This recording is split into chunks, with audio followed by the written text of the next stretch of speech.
ఉంది ఇది. ఇంత ఎఫర్ట్ పెట్టి మేము ఏదో వేరే దేశానికి వెళ్తున్నట్లేదు. ఇది డాలస్ పూర్వం అని ఉత్తిని అనరేమో, బహుశా ఇలాగే ఉంటుంది.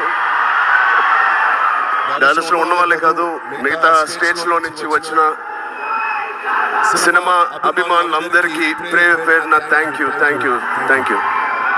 I still can't believe I'm actually sitting next to Shankar Garu today and I'm a hero in his film.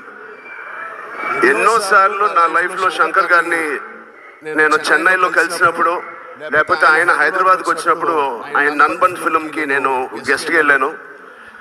నా పక్కనే ఉన్నారు ఆయన. నాకు అప్పుడు కూడా ఐ డెంట్ రియలైజ్ నిజంగా ఇది నిజమేనా అని. నా నోట్లో వరకు వచ్చేది, సార్ తెలుగులోకి వచ్చి ఒక సినిమా తీ, నాతో వద్దు ఎవరితోనో సార్ వచ్చి తెలుగులో తీయండి సార్ అని చెప్పేద్దాం అనిపిస్తే మరి బాగుండదని ఆగాను. అలాంటి ఆయనతో మాట్లాడడానికే మేము తడబడుతూ